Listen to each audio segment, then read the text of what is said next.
Good evening and welcome to Estuary TV News. Joining me in the studio tonight is Joseph Parfrement from the Breakwater Theatre Company. And also we'll be going to Stu Cox, who'll be looking back at the weekend sport. But first, here's James Dunn with the news headlines.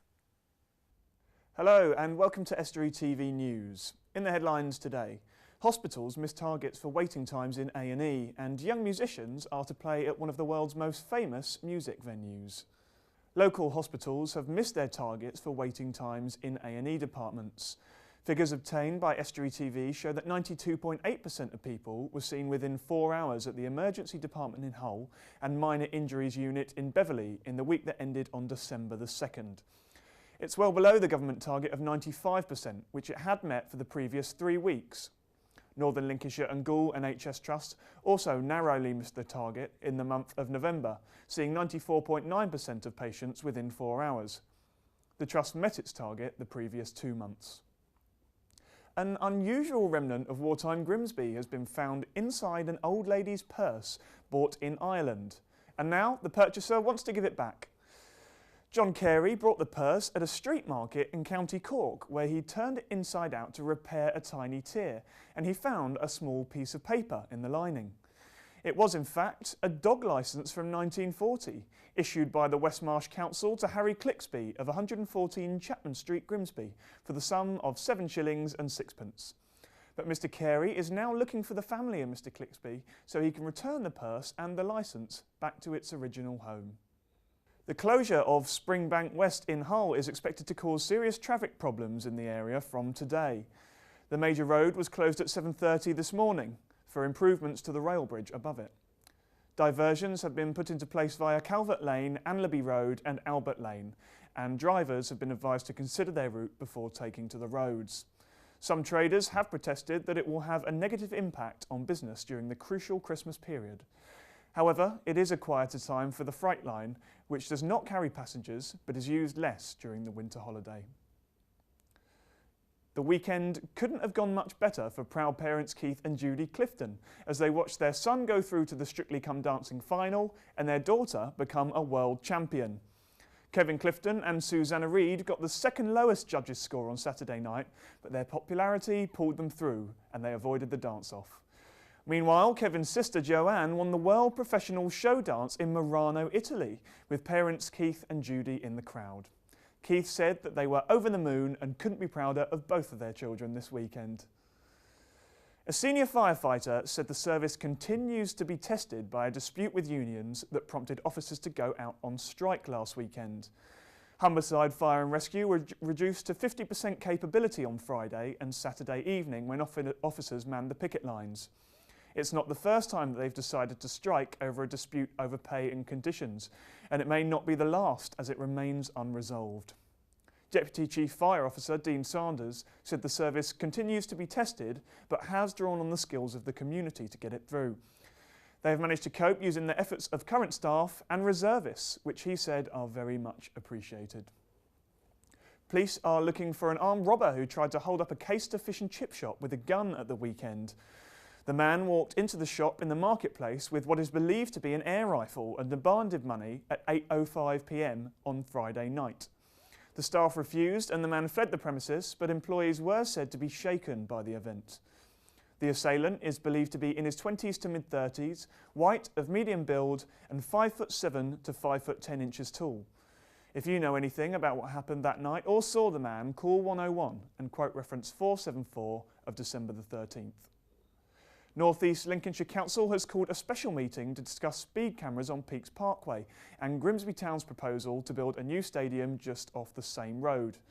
Both issues have caused controversy and councillors will debate them during the public meeting at Grimsby Town Hall from 7 p.m. this Thursday. A group of young musicians based in Cleethorpes is to play at the Royal Albert Hall for the 3rd time this summer.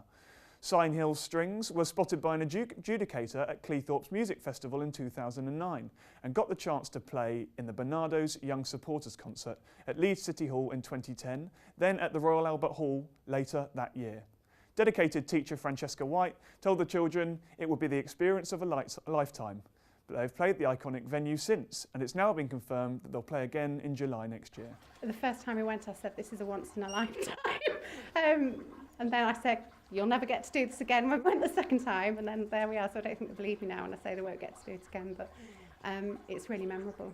That's all from me. See you for the next bulletin. One local school has a talented bunch of violinists who've already appeared twice at the Royal Albert Hall. Sign Hill Strings are made up of current and ex-pupils and were spotted at the Cleethorpes Music Festival in 2009.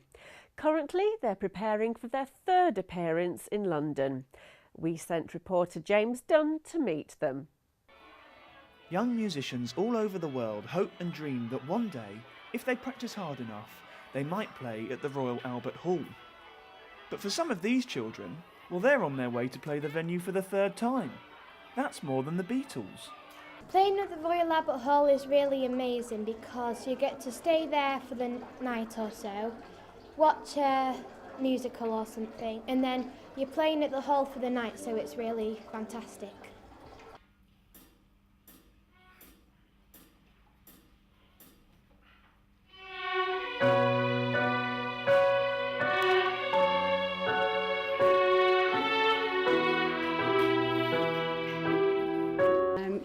The first time we went, I said, this is a once in a lifetime. And then I said, you'll never get to do this again. We went the second time, and then there we are. So I don't think they believe me now when I say they won't get to do it again, but it's really memorable. And it's for me too.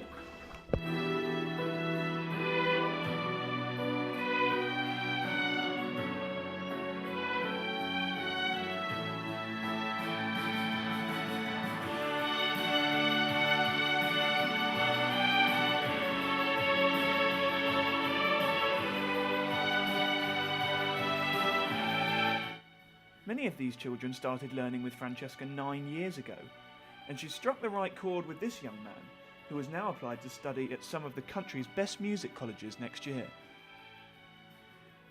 Well, it's everyone knows Mrs. Wright. It's the place to go really, and she's been really good with me for over 14 years, and she's got me my distinction for grade 8, so I can't really ask for much more.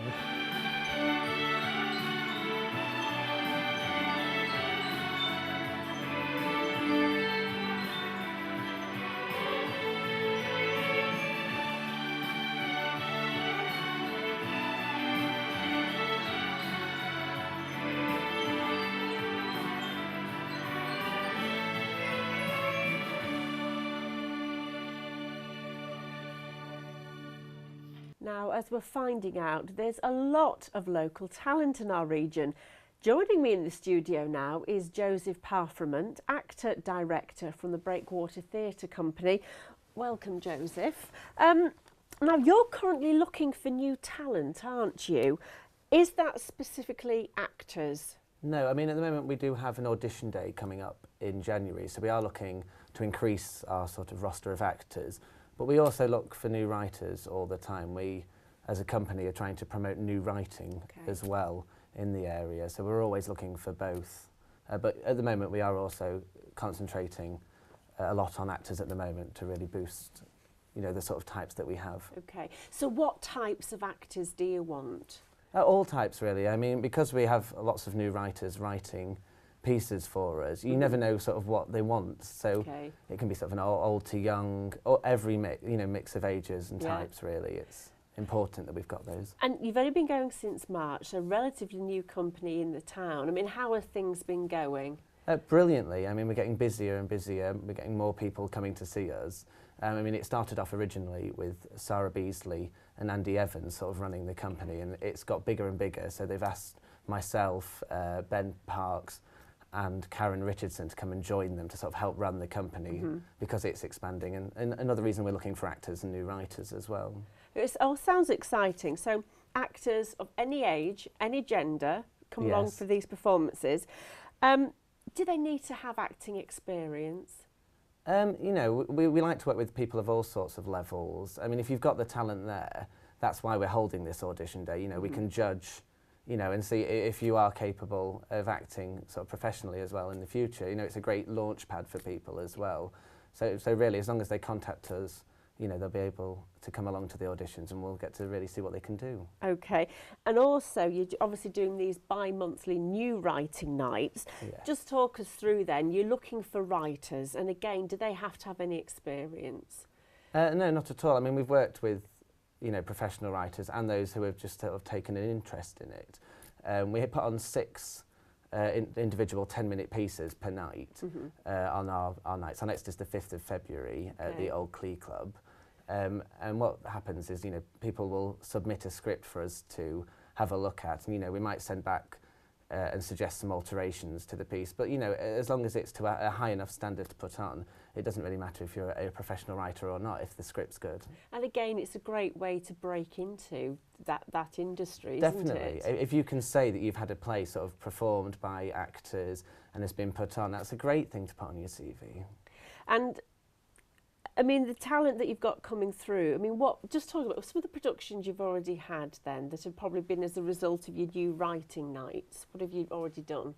We've had lots of things put on. I don't think now. We had Ben put on OMG quite recently, and I know some of the writers have gone on to work for BBC Humberside, and, you know, they've been sort of promoted to sort of quite a lot of high levels, so that's great. And that is good, isn't there? Because obviously we know at the Institute there's a professional writing course, so again it's about nurturing talent and giving them that stage for performance, isn't it? Definitely. I mean, we'd love to work more and more with people from the professional writing course, obviously, because they've got the skills there, and it'd be great to hear from them as well. I mean, if they contact us, we'd love to work with them. It's all exciting. So the new writing night is February the 5th? Yes, at the Old Clee Club. At Old Clee Club. Yeah. And for the acting auditions, that will be early January. Early January, that's right. Brilliant. Well, thank you very much for coming in, Joseph. And I'm just going to, if anybody is interested in those new writing workshops or the acting, the number to call is 07928 104 257. We'll say thank you for coming in. So talent out there, you know where to go. Right, it's now over to Stu Cox, who will be taking a look back at the weekend sport. The FA Trophy was kind to all our teams participating, with Grimsby, Lincoln City, North Ferriby all winning tricky ties. Grimsby beat Barnet 2-1 at the Hive. Dale Southwell coming off the bench again to score the 82nd minute winner. The Braintree goalkeeper aided Lincoln into the third round with an own goal in the 90th minute in their 3-1 away win. And Squirrel North leaders North Ferriby beat higher league opposition again with a 4-0 victory against Woking. In the third round, Grimsby host Maidenhead and North Ferriby will travel to Lincoln City. Barton Town are just 3 points off Tadcaster Albion at the top of the Northern Counties Premier League after a 2-0 win against Maltby Main. Gareth Barlow and Ryan Cooper got the goals for the Swans, who travel to Athersley Recreation next Saturday. Hull drew 0-0 with Stoke at the KC. Alan McGregor made some vital saves in the closing stages as Hull remained 12th. Grimsby Borough were beaten at home 2-0 by Hallam after claiming 2 goals in a minute. Sean Baker adding to the home side's downfall with an own goal. Borough were also hit with further bad news after the game after learning they will be deducted 3 points for a game in August in which they fielded a suspended player. Goal difference is keeping Cleethorpes off top spot in the league as the Owls won 3-1 in Dronfield. Brigtown won their first game in 8 after defeating Carlton Town 2-1. Paul Ashton and George Zerner were the goals for the Zebras as they remain 19th in the table. In rugby, Market Raisin and Louth inflicted Peterborough Lions' first defeat after beating the table toppers 2018 at Willingham Road, and Hull fared better out the 2 Hull rugby teams beating Otley 12-3, while Hull Ionians lost 48-0 to Roslyn Park in the National League One. And finally, Brazilian workers have stopped working on the stadium in which England will open their campaign against Italy next year. It is a further blow to the Brazilian World Cup committee. That's it from Estuary. Until tomorrow, goodbye.